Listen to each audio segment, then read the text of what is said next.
Hello friends, வணக்கம். Welcome to Nilamagan time channel. இன்னைக்கு நம்ம பார்க்க போற தலைப்பு கம்பெனி ஜிஎஸ்டி பயன்படுத்தி பர்சனல் பர்ச்சேஸ் பண்ணலாமா, அதாவது சொந்த உபயோகத்திற்காக நம்மளுடைய கம்பெனி ஜிஎஸ்டி நம்பரை பயன்படுத்தலாமா, அப்படி பயன்படுத்தினாக்க கிளைம் எடுக்கலாமா எடுக்கக்கூடாதா அப்படிங்கிறத பத்தி டீட்டெயிலாக பார்க்க போறோம். வாங்க வீடியோ போகலாம். அதாவது நம்மளுடைய சொந்த பர்ச்சேஸ்க்காக நம்மளுடைய கம்பெனி ஜிஎஸ்டியை பயன்படுத்தலாம். ஆனா நம்ம அதை கிளைம் எடுக்கக்கூடாது. ஏன்னா ஃபியூச்சர்ல ப்ராப்ளம் வரும். அதனால கிளைம் எடுக்கக்கூடாது.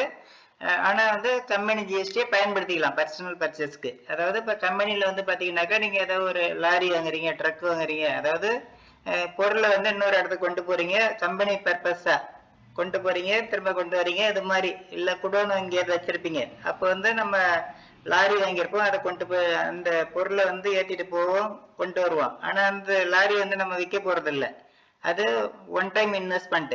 அது மாதிரி பட்சத்துல நம்ம அது கம்பெனி ஜிஎஸ்டி கம்பெனிக்காக வாங்குறோம். அது பர்சனல் பர்ச்சேஸ் கிடையாது. அதே மாதிரி நம்ம ஒன் டைம் வாங்கி யூஸ் பண்ணிடலாமா அப்படிங்கிற மாதிரி ஜுவல் இது மாதிரி பொதுவா நம்மளுடைய பர்சனல் பர்ச்சேஸ்க்கு நம்ம ஜிஎஸ்டி நம்பரை கொடுக்கலாம், நம்மளுடைய கம்பெனி ஜிஎஸ்டி நம்பரை கொடுக்கலாம். ஆனா கிளைம் எடுக்கக்கூடாது. அது கிளைம் எடுக்கக்கூடாது அப்படின்னாக்கா நம்ம எப்படி அதை ஃபைல் பண்றது அப்படிங்கிறத பத்தி இப்ப பார்ப்போம். வாங்க வீடியோ போகலாம். ஜிஎஸ்டி வெப்சைட்டுடைய லாகின் பேஜ் வந்துருங்க. வந்ததுக்கு அப்புறம் உங்களுடைய யூசர் நேம், பாஸ்வேர்டு, அதுக்கப்புறம் இந்த கேப்சா இதெல்லாம் டைப் பண்ணிட்டு லாகின் அப்படிங்கிறத கிளிக் பண்ணுங்க. கிளிக் பண்ணதுக்கு அப்புறம் இதுல பாத்தீங்கன்னாக்கா டேஷ்போர்டு பேஜ் ஓப்பன் ஆயிருக்கும். இதுல அப்படியே கீழே வாங்க. கீழே வந்ததை ரிட்டர்ன் டேஷ்போர்டு அப்படிங்கிறத கிளிக் பண்ணுங்க. கிளிக் பண்ணதுக்கு அப்புறம் எந்த மந்த் ஃபைல் பண்ண போறோமோ அந்த மந்த்தை செலக்ட் பண்ணிட்டு சர்ச் அப்படிங்கிறத கிளிக் பண்ணுங்க. கிளிக் பண்ணதுக்கு அப்புறம் இதுல பாருங்க, நம்ம ஏற்கனவே ஜிஎஸ்டி 1 ஃபைல் பண்ணியிருப்போம். இப்போ கிளைம் எடுக்காம நம்ம எப்படி ஃபைல் பண்றது, அதாவது நம்ம பர்ச்சேஸ் பண்ண அமௌண்ட், அதாவது ஐடிசி நமக்கு வந்துடும். அதாவது பர்ச்சேஸ் பண்ணதுக்கான இன்புட்டு நமக்கு வந்துடும். அதை நம்ம எடுக்காம எப்படி ஃபைல் பண்றது அப்படிங்கிறத பத்தி தான் இப்போ பார்த்துட்டு இருக்கோம். இப்போ ஜிஎஸ்டிஆர் 3பிக்கு வாங்க. இதுல பாருங்க ஜிஎஸ்டிஆர் 3பி மந்த்லி ரிட்டர்ன் ஜிஎஸ்டிஆர் 3பி, அதுல ப்ரிப்பேர் ஆன்லைன் அப்படிங்கிறத கிளிக் பண்ணுங்க. கிளிக் பண்ணதுக்கு அப்புறம் to you want to file நில் ரிட்டர்னா அப்படின்னு கேட்கும். இங்க பாத்தீங்கன்னாக்க நோ அப்படிங்கிறத கொடுத்துட்டு உள்ள போயிடலாம் நம்ம. ஏன்னா உங்களுடைய பர்சனல் பர்ச்சேஸ் மட்டும்தான் இந்த மந்த் இருக்குது அப்படிங்கிற பட்சத்துல நீங்க எஸ் கொடுத்துட்டு நில் ரிட்டர்ன் பண்ணலாம்.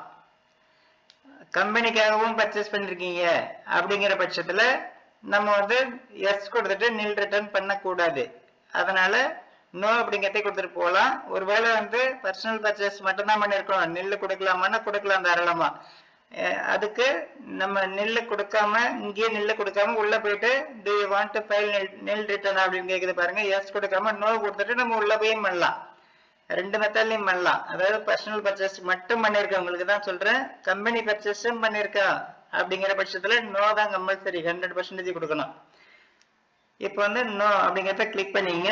கிளிக் பண்ணிட்டு நெக்ஸ்ட் அப்படிங்கிறத கிளிக் பண்ணுங்க. கிளிக் பண்ணது இது மாதிரி மெசேஜ் வரும், க்ளோஸ் கொடுத்துருங்க. இதுக்கப்புறம் பாத்தீங்கன்னாக்க டைரக்டா டேபிள் 4 எலிஜிபிள் ஐடிசிக்கு வந்துருங்க. அதை கிளிக் பண்ணுங்க.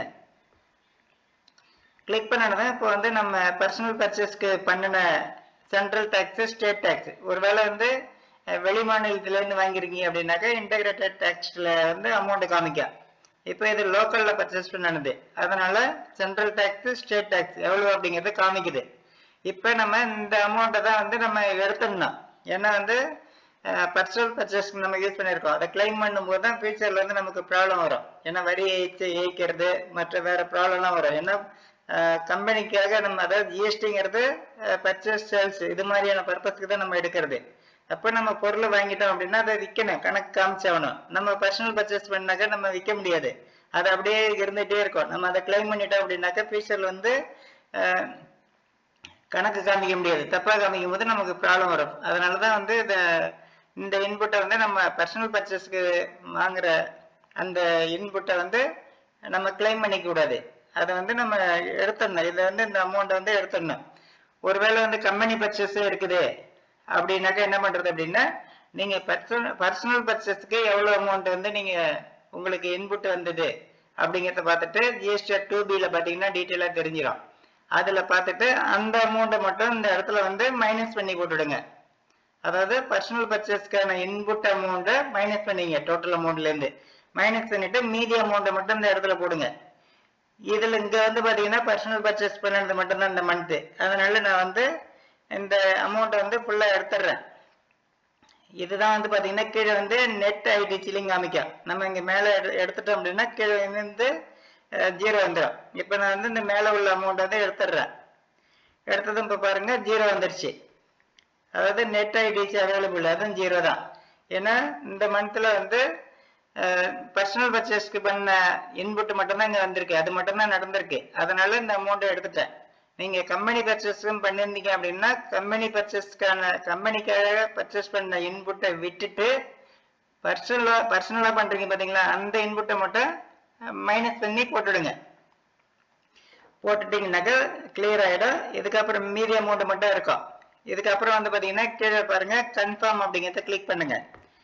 கிளிக் பண்ணதுக்கு அப்புறம் இப்ப திரும்ப வந்து எலிஜிபிள் ஐடிஸ்ல பாருங்க எல்லாமே 0 வந்துருச்சு. ஏன்னா இந்த மந்த்துக்கு வந்து பர்சனல் பர்ச்சேஸ் மட்டும் தான் நடந்தது, அதனால அதை எடுத்துட்டு இப்ப 0 வந்துருச்சு. ஒருவேளை நீங்க கம்பெனி பர்ச்சேஸ் பண்ணிருந்தீங்கன்னா அந்த அமௌண்ட் மட்டும் தான் இருக்கும். இப்ப என்ன நீங்க பர்சனல் பர்ச்சேஸ் அமௌண்ட் எடுத்துடுறீங்க, அதனால பேலன்ஸ் அமௌண்ட் தான் இருக்கும். அதாவது நமக்கு கிளைம் பண்ணக்கூடிய அமௌண்ட் மட்டும் காமிக்கும். இப்போ வந்து பாத்தீங்கன்னா கீழே வாங்க சேவ் ஜிஎஸ்டிஆர் 3B அப்படிங்கிறத மறக்காம கிளிக் பண்ணி சேவ் பண்ணிடுங்க. கிளிக் பண்ணதான் சேவ் ரெக்வெஸ்ட் ரிசீவ்ட் அப்படின்னு வந்துடும். இதுக்கப்புறம் வந்து கீழே வாங்க ஒரு 1 மினிட் கழிச்சு ப்ரொசீட் டு பேமெண்ட் அப்படிங்கிறத கிளிக் பண்ணுங்க. கிளிக் பண்ணீங்கன்னாக்கா இப்போ வந்து அடுத்து வந்து பேமெண்ட் ஆஃப் டேக்ஸ் அப்படிங்கிற பேஜுக்கு வந்துடும். இதுல அப்படியே கீழே வாங்க. கீழே வந்தீங்கன்னா கிரெடிட், அதுலேயே பார்த்தீங்கன்னா மேலே வந்து கிரெடிட் லெட்ஜர் பேலன்ஸ், இதில் வந்து எதுவுமே இல்லை. இதுக்கப்புறம் அப்படியே கீழே வாங்க. கீழே வந்ததான் இதில் வந்து பாருங்க, இதை வந்து ரைட் சைடு வந்து இந்த பாரை வந்து மூவ் பண்ணுங்க. மூவ் பண்ணிட்டு கடைசியில் பார்த்துங்க ஏதாவது அமௌண்ட் இருக்குதா அப்படிங்கிறத பார்த்துக்கலாம் நீங்கள், மற்றபடி வேற எதுக்கும் இல்லை. Make payment /post credit to ledger அப்படிங்கிறத கிளிக் பண்ணுங்க. இப்போ கிளிக் பண்ணது இப்போ வந்து வார்னிங் மெசேஜ் வருது. அதாவது இன்புட் வந்து வந்திருக்குது, ஆனா அதை எடுத்துட்டு 0 வேல்யூ போட்டு நம்ம வந்து என்டர் பண்ண போறோம். இது வந்து ப்ரொசீட் பண்றீங்களா அப்படின்னு கேக்குது இந்த வார்னிங் மெசேஜ். எஸ் அப்படின்னு கொடுத்துருங்க. இதுக்கப்புறம் இன்னொரு வார்னிங் மெசேஜ் வரும், இது எஸ் கொடுத்துருங்க. இப்போ வந்து ஆஃப்செட் சக்சஸ்ஃபுல் வந்துருச்சு. இப்போ ஓகே கொடுத்துருங்க. இதுக்கப்புறம் வந்து பாத்தீங்கன்னாக்க அப்படியே கீழே வாங்க. கீழே வந்தது ப்ரொசீட் டு ஃபைல் அப்படிங்கிறத கிளிக் பண்ணுங்க. கிளிக் பண்ணது இப்போ வந்து லாஸ்ட் ஸ்டேஜ் வந்தாச்சு. இதுல வந்து வெரிஃபிகேஷன்ல வந்து கீழே செக் பாக்ஸ் இருக்கு பாருங்க, அதை டிக் பண்ணிங்க. டிக் பண்ணிட்டு ஆத்தரைஸ் சிக்னேச்சர் யார் பேர், அதாவது உங்களுடைய பேரோ இல்லை கம்பெனி பேரை காமிக்கும், அதை வந்து செலக்ட் பண்ணிங்க.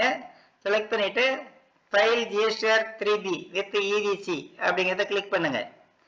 கிளிக் பண்ணது இப்போ வந்து உங்களுடைய ஜிஎஸ்டியில் ரெஜிஸ்டர் பண்ண மொபைல் நம்பருக்கும் இமெயில் ஐடிக்கும் ஓடிபி வந்திருக்கும். அதில் ஏதாவது ஒரு ஓடிபி இந்த என்டர் ஒன் டைம் பாஸ்வேர்டு அப்படிங்கிற கட்டத்தில் என்டர் பண்ணுங்க. என்டர் பண்ணிட்டு வெரிஃபை அப்படிங்கிறத கிளிக் பண்ணுங்க. கிளிக் பண்ணது இப்போ வந்து ஃபைலிங் சக்சஸ்ஃபுல் அப்படின்னு வந்துடும். இதுதான் நம்ம வந்து ஜிஎஸ்டிஆர் 3Bல, அதாவது நம்மளுடைய பர்சனல் பர்ச்சேஸ்க்காக ஜிஎஸ்டி நம்பர் யூஸ் பண்ணியிருந்தோம் அப்படின்னாக்க அந்த இன்புட்டை நம்ம வந்து மைனஸ் பண்ணிட்டு கழிச்சிட்டு நம்ம வந்து எப்படி ஃபைல் பண்றது. ஒருவேளை வந்து பர்சனல் பர்ச்சேஸ் மட்டும்தான் இருக்கு அதனால அப்படிங்கிறவங்க மொத்தமா 0 ஆக்கிட்டு ஃபைல் பண்ணலாம். இந்த மெத்தடை ஃபாலோ பண்ணி யாரெல்லாம் பர்சனல் பர்ச்சேஸ் பண்ணாங்களோ அவங்களாம் வந்து இன்புட்டை எப்படி மைனஸ் பண்ணிட்டு பண்ணணும் அப்படிங்கிறத தெரிஞ்சுட்டு இந்த மெத்தடை ஃபாலோ பண்ணி ஃபைல் பண்ணலாம். இந்த வீடியோ பிடிச்சிருந்தா லைக் பண்ணுங்க, ஃப்ரெண்ட்ஸுங்க எல்லாருக்கும் ஷேர் பண்ணுங்க, கமெண்ட் பண்ணுங்க.